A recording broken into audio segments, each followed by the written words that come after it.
வணக்கம். உங்க குடும்பத்தோட எதிர்காலத்தை எந்த சூழ்நிலையிலையும் பாதுகாக்கிற ஒரு ஸ்ட்ராங்கான நிதி பாதுகாப்பு கோட்டையை உருவாக்குவது பத்தின இந்த எக்ஸ்பிளைனருக்கு உங்களை வரவேற்கிறேன். நாம எல்லாரும் நம்ம ஃபேமிலிக்காக தான் கடுமையா உழைக்கிறோம் இல்லையா? ஆனா எதிர்பாராத ஒரு கஷ்டம் வரும்போது அந்த பாதுகாப்பு நிஜமாவே கை கொடுக்குமா? உங்களோட அந்த ஃபைனான்சியல் திட்டமிடலை எப்படி அடுத்த கட்டத்துக்கு எடுத்துட்டு போறதுன்னு தான் இன்னைக்கு நாம பார்க்க போறோம். சரி, விஷயத்துக்கு வருவோம்.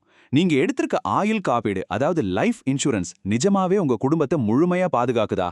எப்போதாவது யோசிச்சிருக்கீங்களா?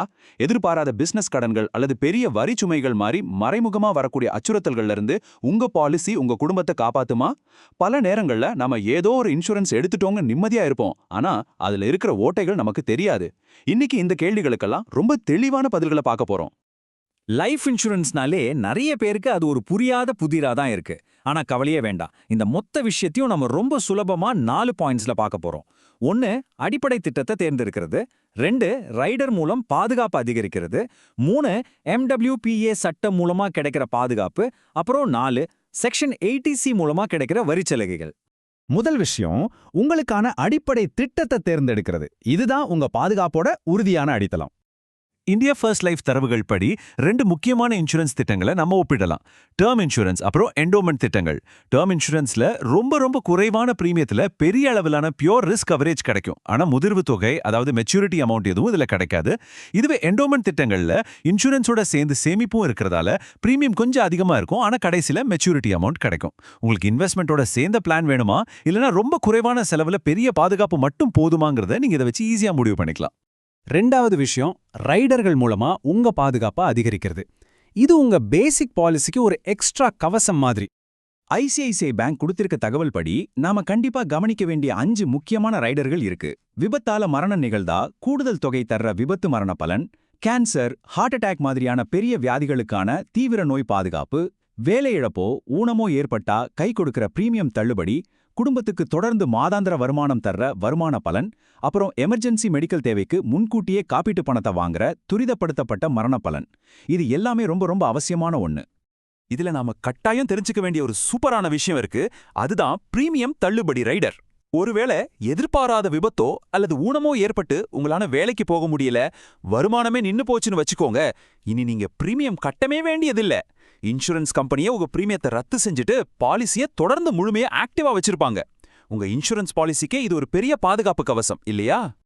அடுத்து நாம பார்க்க போறது வருமான பலன் ரைடர். குடும்பத்துல சம்பாதிக்கிற முக்கியமான நபர் திடீர்னு இறந்துட்டா மொத்தமா ஒரு பெரிய அமௌண்ட் கிடைக்கிறது மட்டும் இல்லாம அடுத்த 5 to 10 வருஷத்துக்கு மாதாந்திர அல்லது வருடாந்திர வருமானமா ஒரு குறிப்பிட்ட தொகையை இந்த கூடுதல் அம்சம் கொடுக்கும். குடும்பத்தோட அன்றாட செலவுகளை எந்த பிரச்சனையும் இல்லாம சமாளிக்கவும் அந்த எதிர்பாராத இழப்புல இருந்து கொஞ்சம் கொஞ்சமா மீண்டு வரவும் இது ரொம்பவே உதவியா இருக்கும். 3வது பகுதி, MWPA மூலமா கிடைக்கிற சட்டப்பூர்வ பாதுகாப்பு.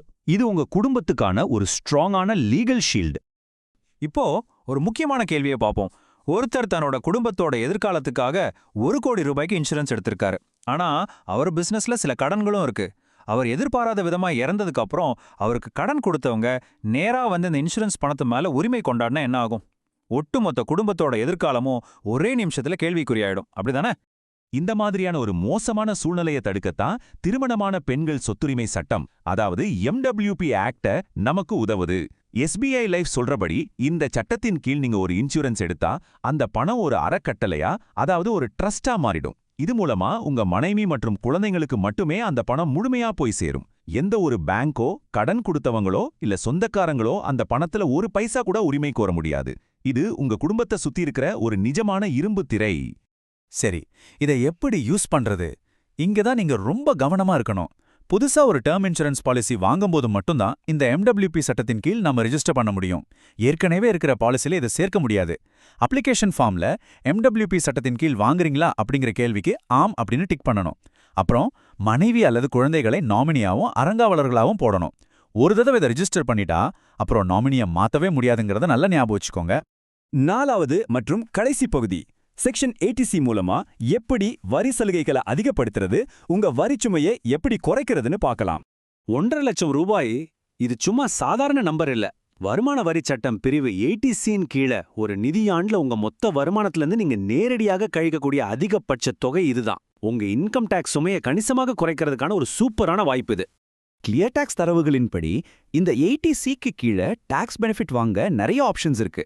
ஷேர் மார்க்கெட்ல இன்வெஸ்ட் பண்ணி 12-15% வரை அதிக லாபம் வேணும்னா இஎல்எஸ்எஸ் ஃபண்டுகளை தேர்ந்தெடுக்கலாம். ஆனா இதுல ரிஸ்க் அதிகம். 3 வருஷம் லாக்இன் பீரியட் இருக்கும். எனக்கு எந்த ரிஸ்க்கும் வேண்டாம், கவர்மெண்ட் பாதுகாப்பு வேணும்னா 15 வருஷம் லாக்இன் கொண்ட பிபிஎஃப் அல்லது 5 வருஷம் லாக்இன் கொண்ட டாக்ஸ் சேவிங்ஸ் எஃப்டியை தேர்ந்தெடுக்கலாம். லைஃப் இன்சூரன்ஸோட சேர்ந்த யூலிப் திட்டங்களும் இருக்கு.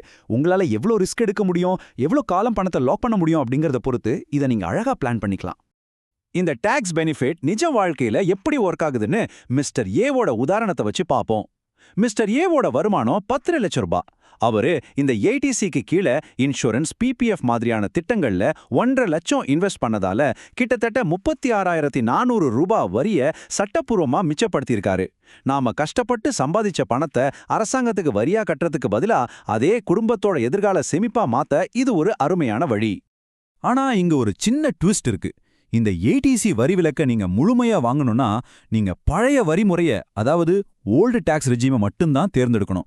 புதிய வரிமுறையில, அதாவது நியூ டாக்ஸ் ரெஜிம்ல பிரிவு ஏடிசிக்கான இந்த 1.5 லட்சம் ரூபாய் வரி விலக்கு சலுகைகளே கிடையாது.